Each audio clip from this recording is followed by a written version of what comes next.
Hello everyone! The question I have today is, what is your decluttering motivation?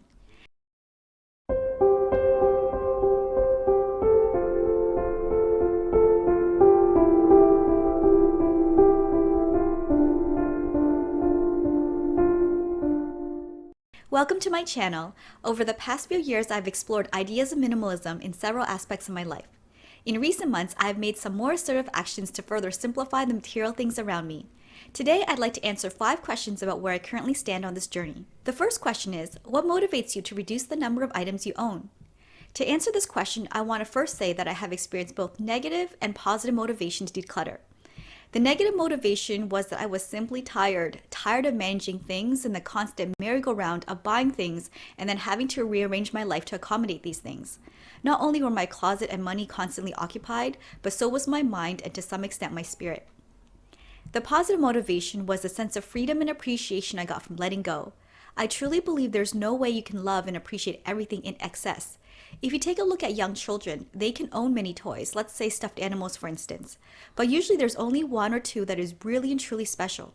Sometimes when I'm at a store and I think everything is great, it means almost nothing is. I believe if you only have one of something, you take great care of it or you put it into really good use. I am also motivated to declutter for simplicity, sustainability, and I would really like things to be manageable. This doesn't just relate to material things, but the actions and responsibilities that come with those things. I believe that an honest day's work should fit in a day.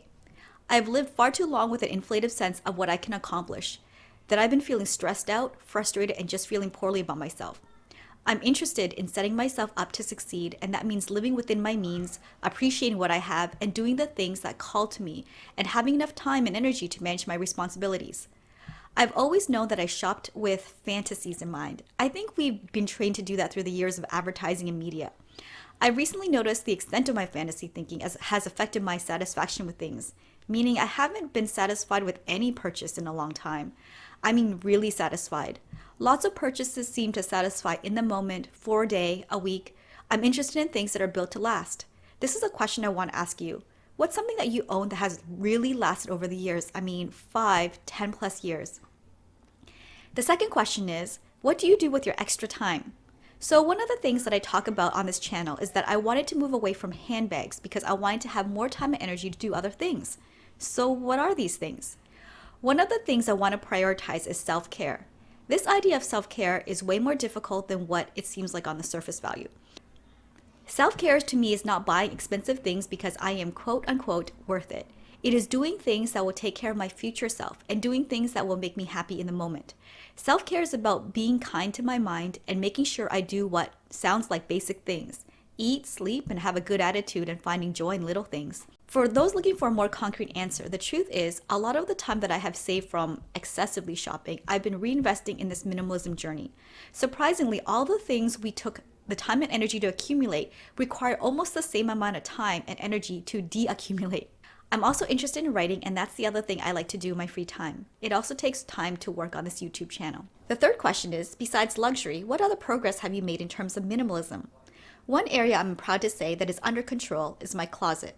I've had a long history with being extremely dissatisfied with my closet, and now I feel a sense of freedom. Let me explain. When I was a child, I didn't have my own closet, and when I finally got one in my room as a teenager, it was filled with things that didn't belong to me. I didn't have much money to purchase my own things, and between the old things that weren't mine and being unable to fill it with things I liked, my closet never really reflected me. Over time, anything that I bought myself, I felt I had to keep. The idea that I had to keep things to show my progress or as a time capsule really hindered living in the moment. One of the recent tricks I used to declutter is I decided to put some limits on myself on the number of hangers in my closet. If there are more things in hangers, then the thing you like the least has to go. Now I feel like my closet can breathe. I know the strategy might not work for everyone because a lot of times the number of things we have is based on practicality. Like I have a week's worth of work pants. That makes sense to me. But this reducing the number of hangers, it actually worked for me too because I really wanted everything to fit nicely into the closet. And maybe it'll work for you too. The fourth question is, will you be selling more handbags? So if you caught my video about 5 bags to sacrifice, you would know that I recently let go of several handbags. I have 8 left, and right now I'm feeling out how I feel about them by using them and seeing if anything else needs to go. Right now I am pleased with owning a manageable 8 handbags as compared to the 14 or however many I had. The fifth question is, what handbags are on your wish list? So I would say the only thing on my wish list is a solid beige bag. I love the fashion of the 70s and I feel like everyone owned a beige bag then. Currently, I think I like the Louis Vuitton Easy Pouch or the Louis Vuitton Epifelice Ingale. I've never seen the Easy Pouch in person and I am very familiar with the Epifelice but not in the color Gale. Now it's time to declutter. I like to add some things I've decluttered to the end of videos to keep the momentum of letting go going. The first couple of items were easy because they're ripped. I noticed these rips in these jeans after they came out of the wash, and this other pair I've had for years is also starting to come apart too. These shorts that I've had for a very long time has so much wear in the behind that the fabric feels very thin there. The other things I'm letting go of is this pink shirt that is also very worn looking and this Coach watch that is actually very classic and beautiful, but I don't ever wear watches anymore and I don't see myself going back to them. Finally, I let go of this white cotton shirt. Just look how wrinkly it gets when it's washed. I know all things get wrinkled in the wash, but in contrast to this shirt, it dried so nicely on its own. No need to steam. So that's all I have for you today. Sometimes when I think I want something, I actually do the opposite and I let go of something else instead. And most of the time the desire goes away. I'm not sure why that is. Maybe because what I got was more space and clarity and appreciation in return. I hope you enjoyed this video. Please like, comment, and subscribe. I wish you all perfect days.